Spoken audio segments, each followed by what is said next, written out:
Welcome back, everyone. Spring and summer is a time for new growth and taking bold action together. So we hope these stories can inspire you to live boldly, take wise chances, and with our friends and family, make a difference together.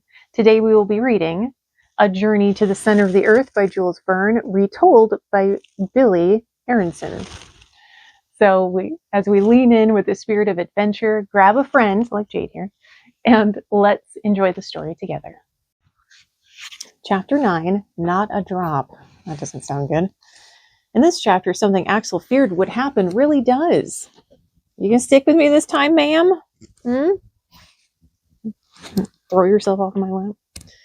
As we started to retrace our steps, each of us dealt with this frustration differently. My uncle was furious at himself, but he kept all this fury bottled up inside. Hans marched ahead, calmly accepting our situation, and I was downright miserable. But I did have one comforting thought. If we failed this badly in the beginning, we would of course have to cancel the trip. As I had predicted, we ran out of water on the first day. On the next day, I became more exhausted than ever. More than once I fell down in my tracks. My uncle was always there to pull me to my feet, but I could tell that he was about to collapse too. Do you want to come out on my lap? I don't know if I'm kind of big. All right, come on, we'll try. Come on. Come on. Come on. Come on. We're reading. Let's go. Come on. Come on. No. All right, come on, pup.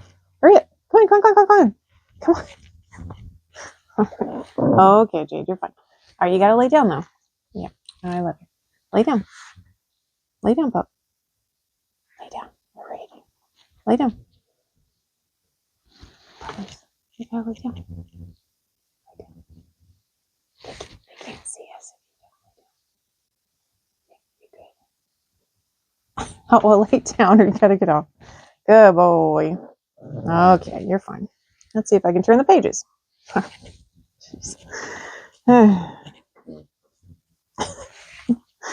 On the next day, it began. Let's see.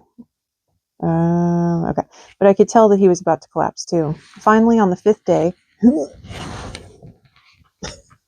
crawling on our hands and knees, we arrived at the cavern where the tunnels met. I lay there like a log. Groans and sighs escaped from my parched, swollen lips.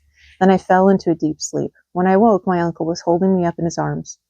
Poor boy, he said. His eyes were wet with tears. I saw him take out his cup and hold it out to me, saying, "Drink." Was I dreaming? I stared at the cup in awe. "Drink, my boy," he repeated. I grabbed the cup and gulped down the cool water. It was just a mouthful, but that mouthful gave me a new life. "This water is our very last," he said. "I kept it hidden away from you, saving it for this moment when I knew you needed it the most." "Dear uncle," I wept, "thank you." Though my thirst wasn't exactly quenched, the swelling in my lips went down, and I had enough energy to speak.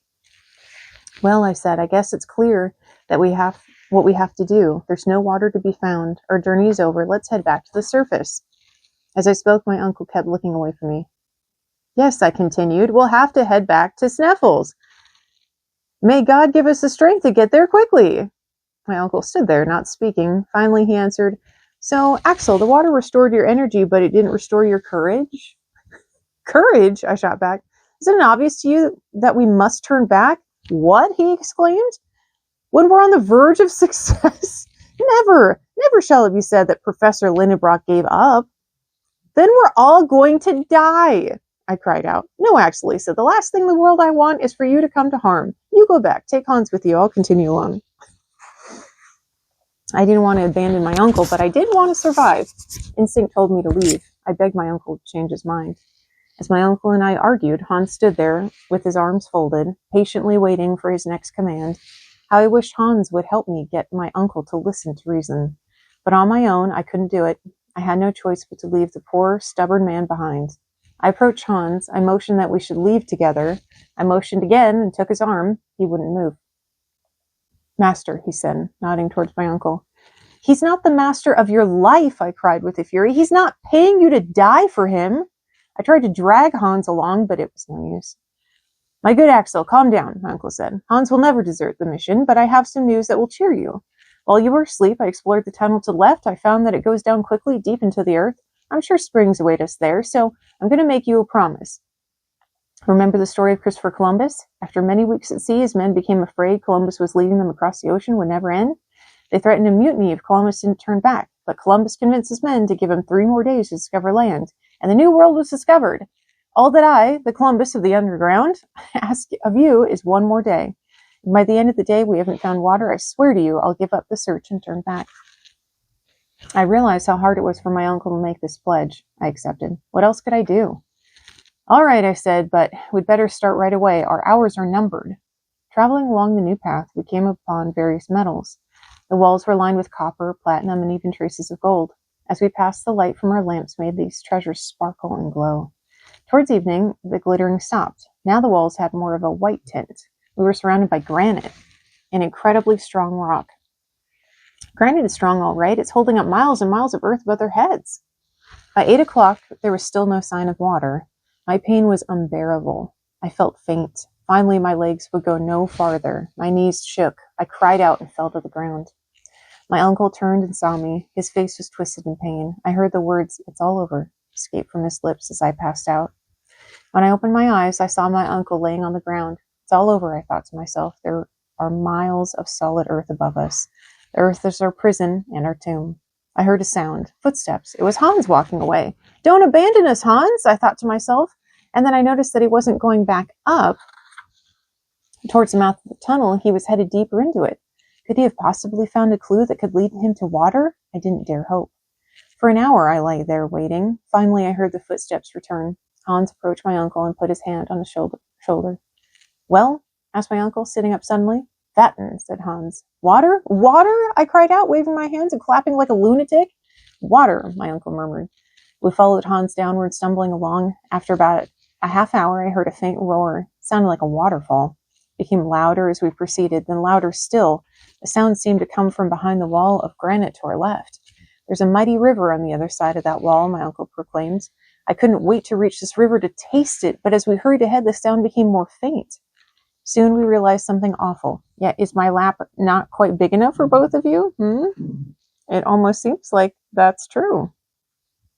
Okay. Why don't you go see Dad? Go ahead. Go. All right. I love you. Good boy. All right. No, don't abandon me. Don't go to the center of the earth without me. All right, fine. Jeez Louise. What? I'm busy. Oh, gosh. It's not playtime, you guys. Oh, jeez. Anyway, let's see. Okay, all right, go see Dad. How? Go see Dad. My goodness. You want to try back up on my lap? All right.